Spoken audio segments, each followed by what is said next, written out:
I only got into the Serious Sam series earlier this year, but I ended up really enjoying it. So much so that I played through all 3 games, then waited for Serious Sam 4 to come out. Now that I've played Serious Sam 4 and seen the mixed reception, I've decided to do my best Raycevick impression and dissect the Serious Sam series and see how the 4th game stacks up to the rest. But unlike the real Raycevick, I don't have the patience to cover the bulk of the development history. Instead, I'm going to cover primarily the gameplay. In this first video, I'm going to give my reviews for Serious Sam 1 through 3. The second video will be my review of Serious Sam 4. Then part 3 will be my personal pitch to Crow Team for Serious Sam 5. Now, full disclaimer, if it wasn't obvious, this will be my first professional video using my very amateur voice to narrate, so I would be entirely grateful for any feedback from the small group of people who will end up watching this. Anyway, thank you for giving me a chance, and with that said, it's time to start where anything starts. The beginning.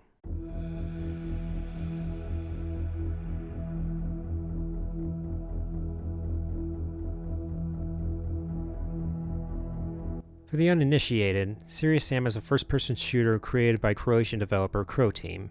The first game, titled The First Encounter, was released in 2001, while an expansion titled The Second Encounter was released the following year in 2002. For this video, I played through the HD remakes of both games, released in 2009, which still retains the same gameplay as the originals.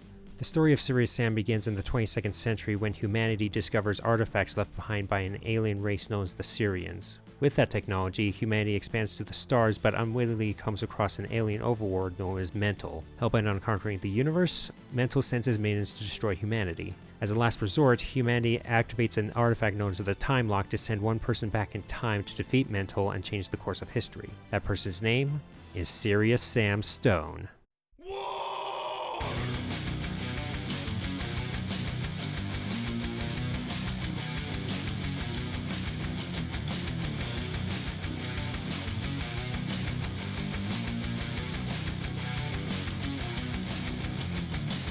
The best way to describe Serious Sam is that he's basically Duke Nukem but without the misogynistic demeanor.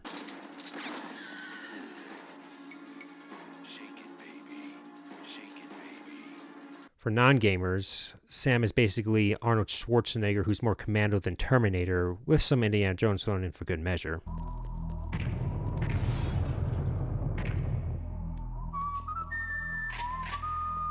The story of the first encounter takes place in ancient Egypt, where Sam comes out of the Time Lock. Once there, he fights through Mental's army as he collects artifacts to travel across the land. After several epic battles, Sam defeats the final boss and boards a ship to travel to the planet Sirius to defeat Mental in the next installment. Like the original Doom, the story is bare bones, but there is a generous amount of lore.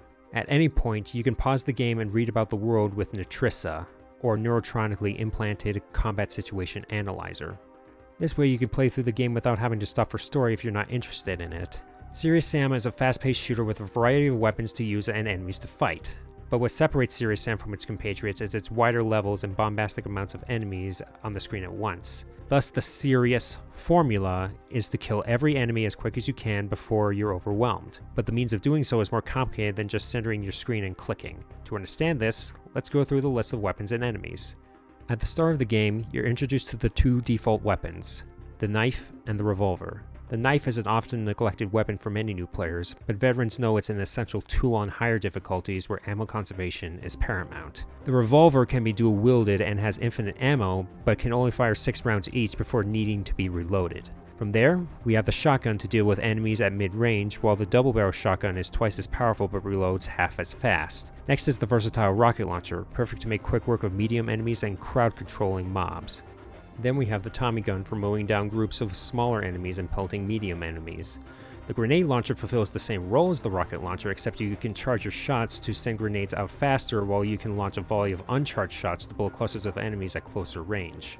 From there, we have the minigun, which acts as a replacement for the Tommy gun with a higher rate of fire. Then we have the laser gun that shoots a stream of slower projectiles that deal more damage per shot. Finally, we come to the strongest weapon in the game, the cannon. Perfect for dealing with large enemies and bowling through clusters of foes on the verge of overwhelming you. All these weapons come together to give Sam and his quick feet the tools to defeat his enemies. And speaking of enemies, there's plenty of them. The first enemy you'll face are Gnars, which are easy to dispatch with the knife or shotgun most of the time. Then there are the Beheaded, which come in 4 different variations. Rocketeers who fire slow projectiles, firecrackers who fire a horizontal barrage of fire, bombers who lob grenades, and the iconic and infamous screaming kamikaze.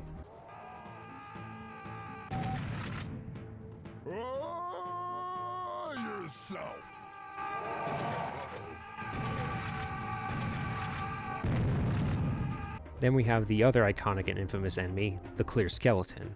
These enemies throw chain balls at range while pouncing at you when they're close enough. Throw in the fact they take a moderate amount of damage and usually come in herds, and they can prove to be more annoying than challenging sometimes.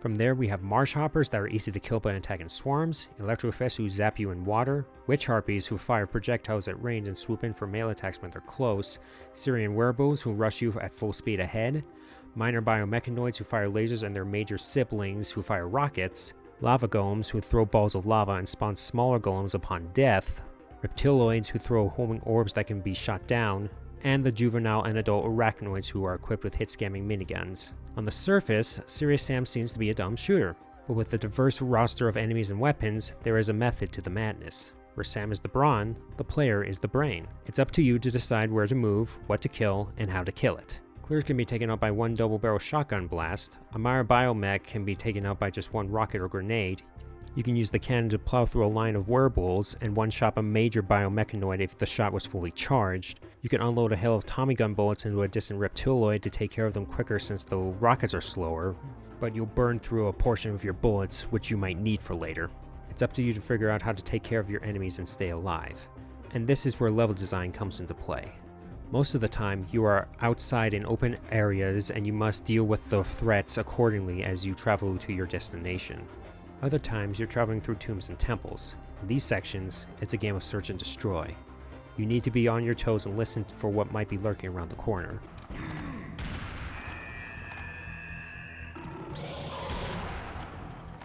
And other times, you're in an enclosed arena where enemies spawn all around you in waves until all are dead.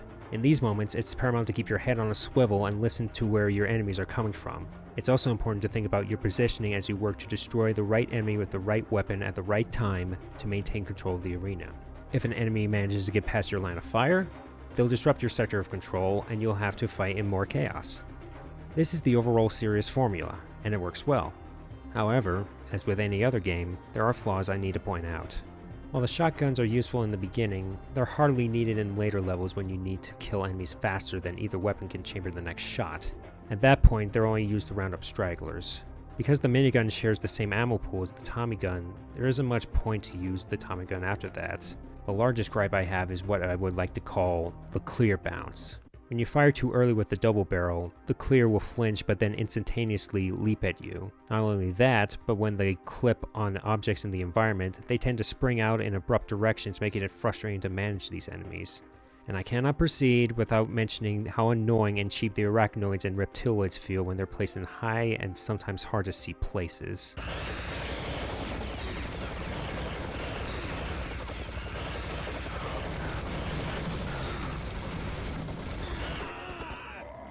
But despite these frustrations, the Serious formula is still a good formula and the first encounter is a timeless game to play. But it's only the first half of the first part of the story.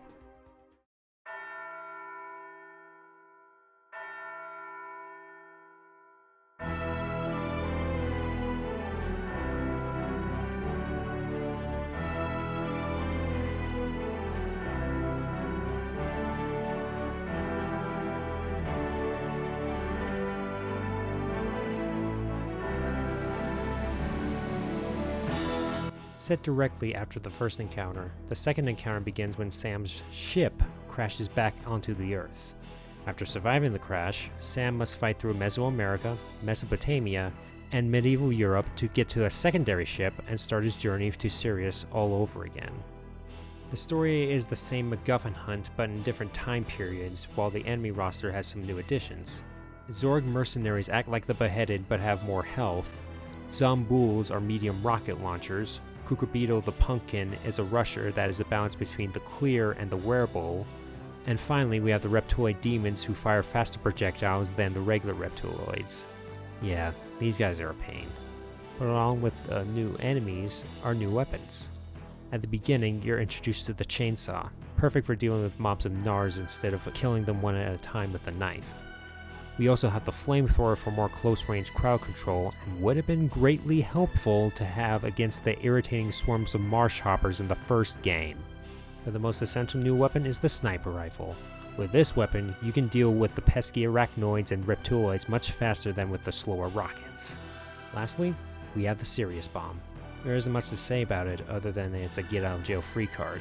In addition to the new weapons are power-ups, serious speed, serious damage, and invincibility. During certain parts of the levels, these power-ups come in handy where their use is ideal. Wide areas with enemies scattered everywhere? Serious speed allows you to get close to and far from the enemies you need to kill or avoid. Long hallway with beefy charging enemies?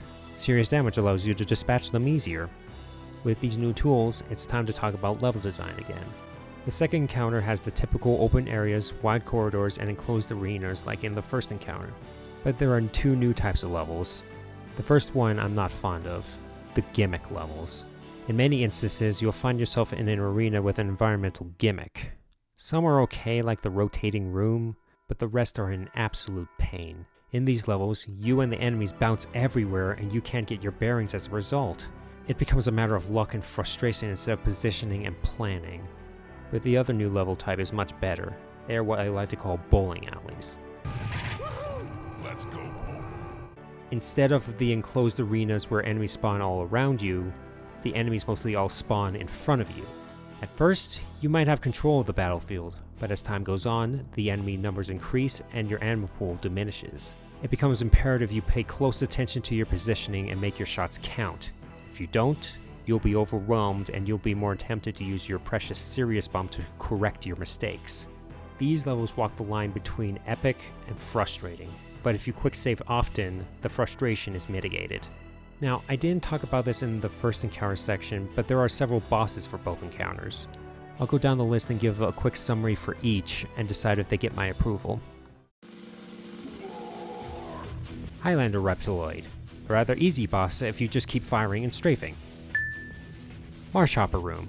Would have been fun if the flamethrower or chainsaw were in the first encounter. Mega Lava Golem. Like a regular lava golem, only bigger. Ungzan III. First phase. Running from him while fighting off hordes of werebolves and biomechs. Second stage. Hold off his attacks while inflicting as much damage as you can before the door opens. Third stage. Fight in an open arena while having to jump through literal hoops and lure him to the center at the right time and kill him in that short window. If you don't, he'll heal himself and you need to do the whole thing over again. And if there's one thing I cannot stand, it's healing bosses combined with moments of opportunity that's more about luck than skill.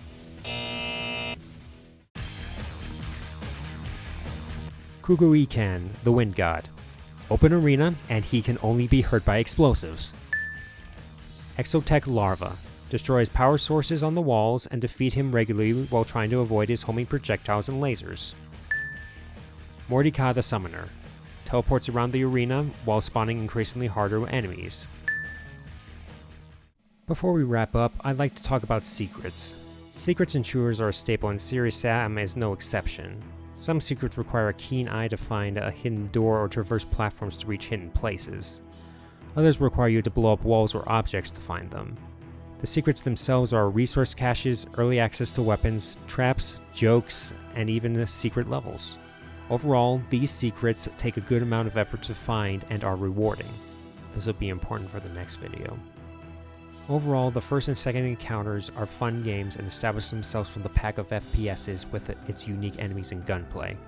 However, there will be some major changes when the sequel came around.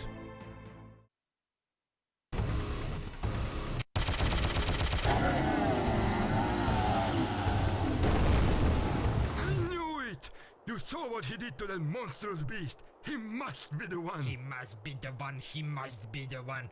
You said the same thing for that blondie guy a few years ago and look what happened. Oh, him! But it took him forever to even try.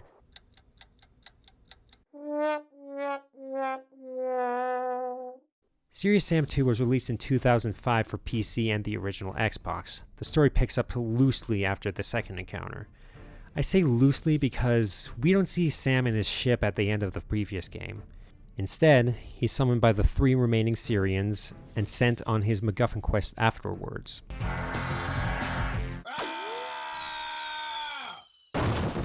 Yeah, if it wasn't clear from the get-go, Serious Sam 2 is a huge departure from the first game stylistically. Instead of an over-top action movie, 2 feels more like a violent cartoon. There are cutscenes between each level, and even Natrissa is voiced to become a Cortana knockoff. Hi, Sam. No, don't look around. It's me, Nettie. Nettie? Natrixa, but Nettie to my friends. Natrissa? Nettie? You can talk!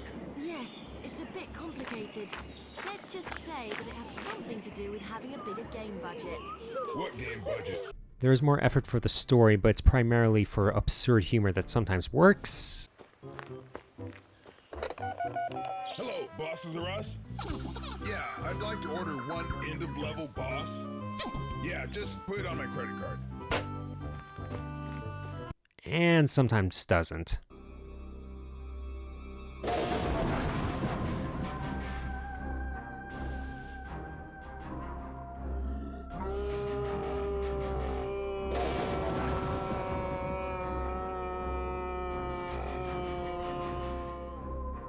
Anyway, Sam goes to 5 different planets with 5 different flavors of absurdity to collect 5 pieces of a medallion that'll make Mental vulnerable. Then, after going on a side quest to Sirius's moon, he makes it to the surface of the planet. Bananas. After getting caught, he fights through a Colosseum side quest and escapes. After fighting through the streets, Sam fights through a final gauntlet of enemies before taking on Mental's moving castle. But just as Sam enters it, Mental escapes at the last minute. I'm gonna have to have a serious talk with Crow Team one of these days. Overall, if you can accept this story as its own thing, you can have a good time with it. But as a direct continuation of the Sam timeline, I'm not a fan of it, and neither is the majority of the fanbase. I mean, these are the Syrians? Short aliens who are Serious Sam fanboys with conspicuous Croatian accents? My name is Rolanda, and these are my brothers, Jebediah and Rajiv. Even Crow Team seems ashamed of this because it's considered non-canon according to the wiki. But like I said, if you just accept this as a bombastic fever dream that Sam has in his cryopod, you'll be fine if you care about lore consistency. Gameplay-wise, the enemy roster is expanded and redesigned stylistically. I won't be going over all of them since there's so many, but I will say they have their purposes in combat and the Sirius formula works here as well. For the weapons, they mostly stay the same with some alterations and new additions. Your basic arsenal consists of a buzzsaw, laser gun, and dual revolvers. But unlike the first and second encounter, I didn't find myself using these backup weapons all that often, because ammo is more plentiful in this game. On normal and hard in the first and second encounter, the max number of shells was 100, while the max number of bullets was 500. In 2, these are doubled to 200 and 1000 respectively. This also affects health and armor.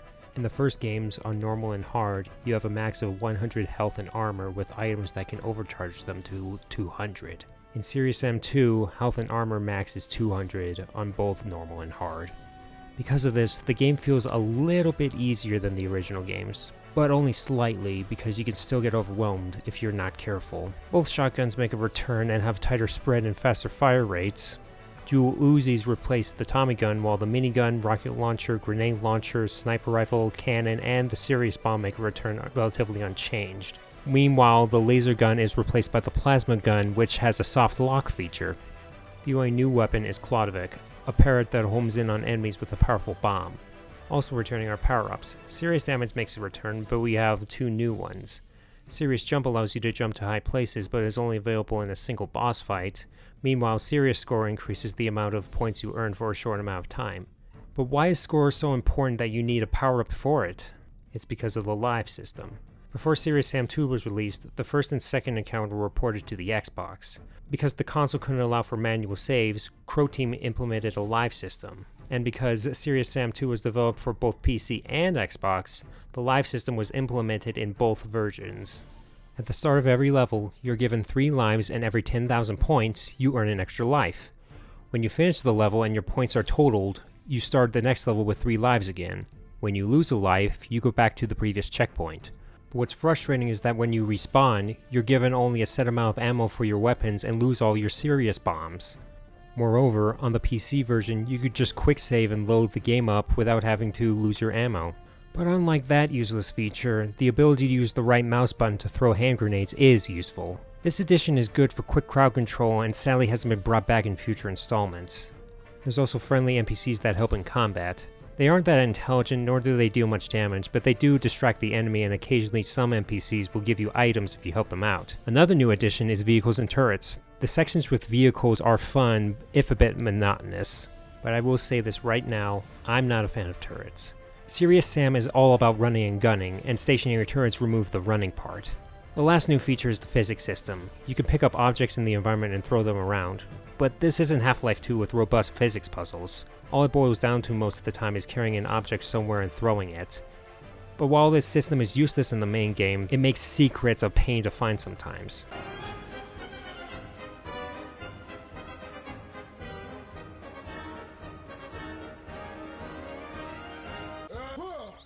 Secret cannon has been found. Let's go bowling. Speaking of secrets, they do grant early access to weapons and resources like last time, but many are played just for laughs.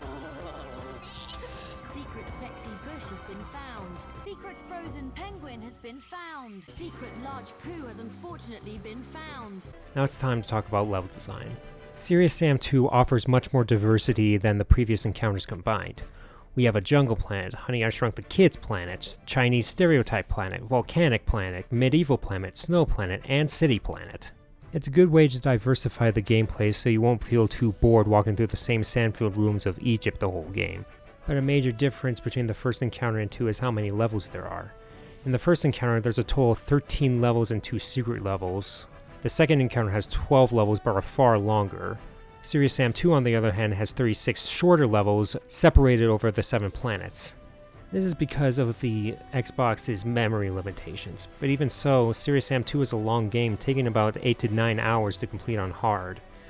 Now, I didn't mention this in my second encounter segment, but when you start Mesopotamia and the medieval era, you have your arsenal reset to your basic weapons and you recollect your arsenal over time.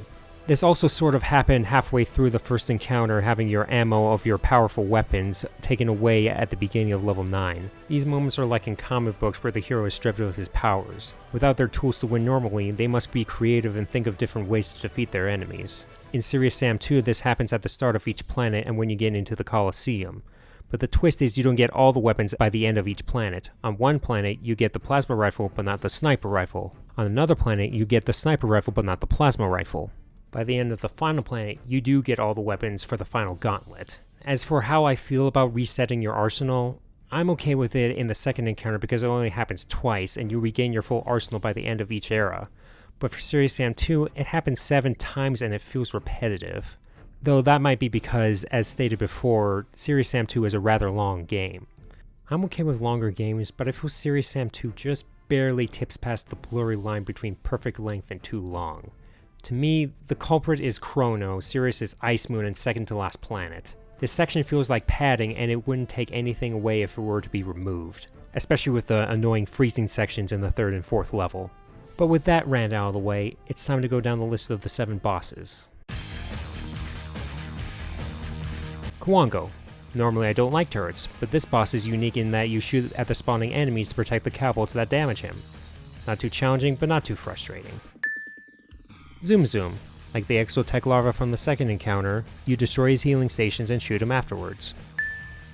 Prince Chen. Fight off a horde until you can ring the gong to damage him. Afterwards he'll come out onto the field to play, and you can finish him with heavy firepower.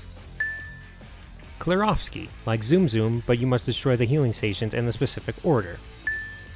Cecil. Bounce around the map to collect spears to fire from ballista turrets. Gets monotonous unfortunately having to get ammo to fire from a turret. Hugo. Invulnerable, so you must run away to get to a helicopter that can damage him with missiles that have to be replenished. First half, too frustrating, the second half, too easy. At least with Ungzang III, you can damage him while you've fled. Mental Institution. Hop into a vehicle and fire at the heart while it fires fireballs and summons fighters and bombers. Can get tedious and frustrating without checkpoints. Would have been better if you were encouraged to be on foot and use your diverse arsenal. Overall, Serious Sam 2 is a fine game with additions I'm a fan of and not a fan of. I can see why it's not considered canon anymore, but I'm glad this game exists. And because of the reception it got, Crow Team decided to go back to its roots for the next installment. But there were some unforeseen consequences. 10 sticks of dynamite? $400. Blowing up one of mankind's oldest artworks? Priceless.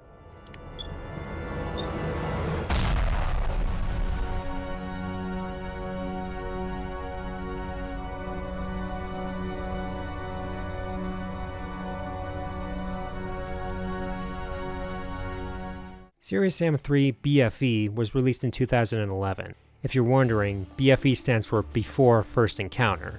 This means it's a prequel. Stylistically, BFE ditches the fever dream aesthetic of 2 in favor of a weird hybrid between the First Encounter and a typical modern military shooter. I don't know the full story, but apparently Crow Team were planning to make a modern military shooter, but decided last minute to make it into a Serious Sam game. Gameplay-wise, it is Serious Sam with the returning roster of enemies and weapons from the First Encounter, but the modern military shooter influence has 3 new mechanics that affect the Serious formula in both negative and positive ways. First mechanic, reloading. In the First Encounter, only the revolvers needed to be manually reloaded, and it made sense because they had infinite ammo. In BFE, the revolvers are replaced by the Desert Eagle, or Deagle for short, and reloading makes sense for it. However, I just do not understand why the shotgun has to have a 10-round clip. Because of this, the pump action becomes even more useless when you get the double barrel since it doesn't need to be reloaded. As for the assault rifle, it could work, but it was executed poorly with only a 40-round clip and slow reload. Second mechanic, aiming down sights. The Deagle works okay from the hip, but sometimes the recoil throws you off, so you'll need to ADS to get the shots right. For the assault rifle, it helps in getting more distant targets if you don't want to spray and pray, but there's the downside of the speed penalty while aiming in a game about moving as fast as possible. But overall, ADS isn't as intrusive as reloading. Third mechanic, sprinting. A factor that has divided the community. On the one hand, it's helpful to run away from charging enemies and relocate to take them on in a better position. But on the other hand, there's a serious consequence to the formula. As Raycevick pointed out in his video on Halo Reach, sprinting makes you escape the consequences of bad positioning, thus removing some tension from combat. During the bowling alley sections of the second encounter, you had to control the flow of the enemies, otherwise you would be overrun. If you were to sprint, you wouldn't be punished as much for your poor management of the field. In BFE, instead of bobbing and weaving and taking out the targets while running backwards, you're more encouraged to tuck tail and run before re-engaging. I'm honestly neutral on this inclusion, but I will address the small gripe I have of it interrupting reload and weapon switching animations. Now that the mechanics have been talked about, it's time to talk about the enemies and the weapons. As I said, BFE is a prequel to the first encounter, so most of the enemies and weapons from that game return and function the same way, but there are some new additions that need to be talked about. First off, the weapons. Instead of the knife, the sledgehammer replaces it and is given a proper tutorial in the first level. It's great for taking care of rushing Gnars as well as bunches of weaker enemies with a horizontal swing, but it is rather tedious to see Sam wind up outside of combat to break stuff in the environment. Most of the arsenal returns, but for some odd reason, the laser rifle and sniper rifle are relegated to secret-only weapons. Thus, they are only in case of emergency weapons since the serious bomb is gone. Instead of the grenade launcher, we have the Devastator. Instead of arcing grenades, the Devastator's projectiles fire straight and explode on contact. It is the only other weapon that reloads, but the way I see it, the 20-round clip is to offset the higher projectile speed and rate of fire in relation to the rocket launcher. Next, we have one of the most bizarre weapons in the game, the Syrian Mutilator. Its function is to lasso weak and medium enemies and destroy them when the indicator glows red, but it isn't properly explained and ends up being redundant most of the time. But the best addition is C4. Other than being used to blow up walls for story purposes, C4 has 2 major uses on the battlefield. The first is to crowd control, and it works more effectively than the rocket launcher. The other is direct damage to beefy targets. Sprint synergizes with C4 in getting close to enemies, sticking them with the explosive, and running away to deal more damage faster than any other weapons besides the cannon. Combined with the fact you find C4 refill crates throughout the game, and you're in for a rather explosive time.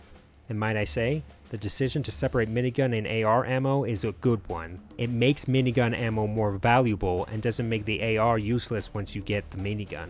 To me, the trade-offs are acceptable despite the AR being hampered by reloading. Now that weapons are covered, let's see the enemies those weapons will be used on.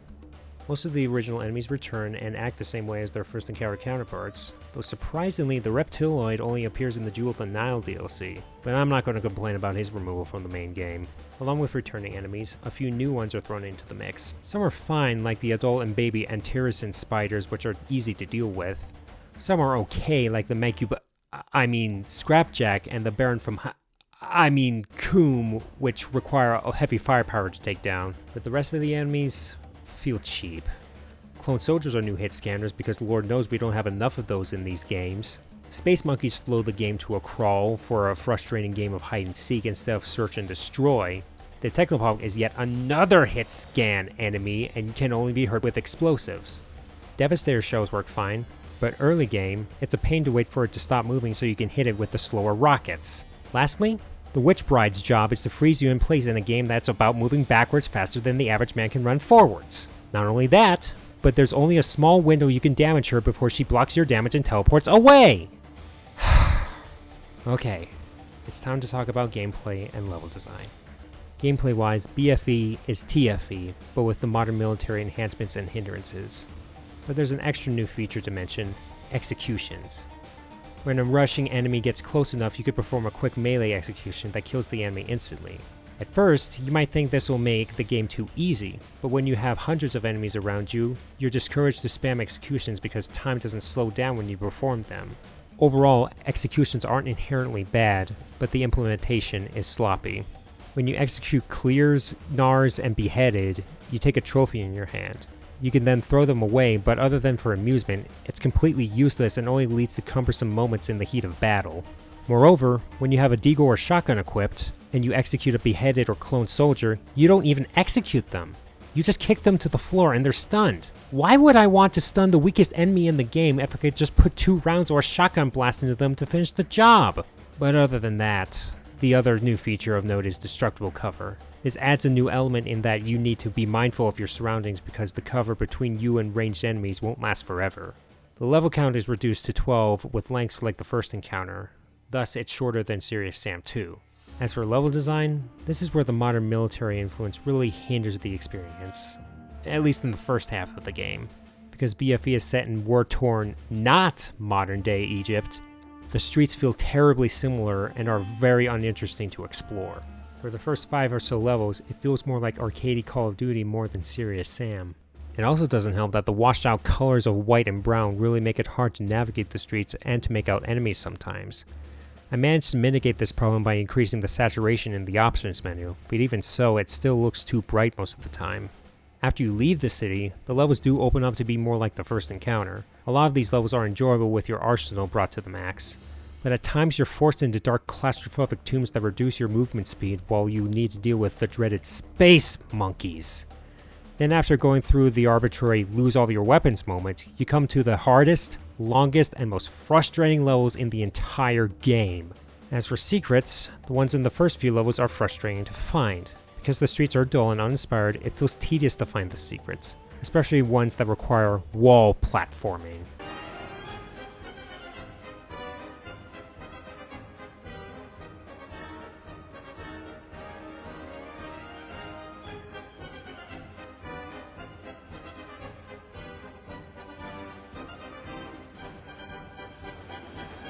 But the ones in the later levels are better and more rewarding.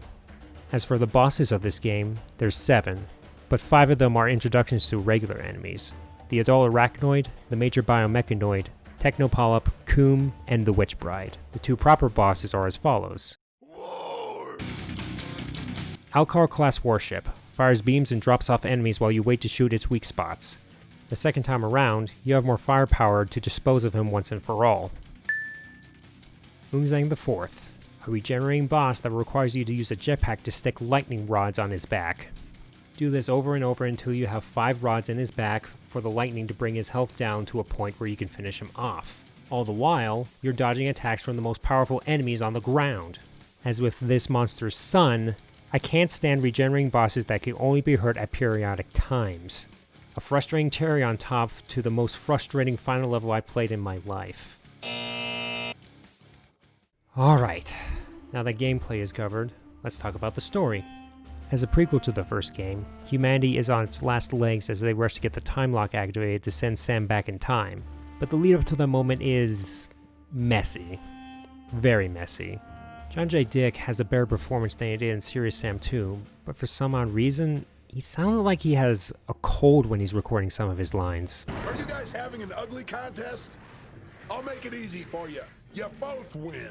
It also doesn't help that the characters he interacts with are too few and they die so fast that you never have an attachment to them. Mensa wants to fry the Earth and we're protecting a museum? This guy thinks he can figure out how to power up the time lock. Bullshit. Research don't kill aliens. Big guns do. What's Alpha's status? I lost contact. In pieces.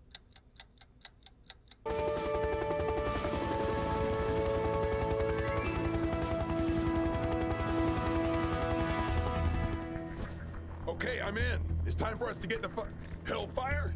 Fancy meeting you here. The pleasure is all mine. Sure you don't need a hand with this? Nah, I got this. But hey, after I clean up this mess, you, me, bottle of whiskey, couple rocket launchers, we'll make an evening of it. Come on, Sam. You know I'm more of a minigun girl. They're coming out of the goddamn walls! Quinn's dead!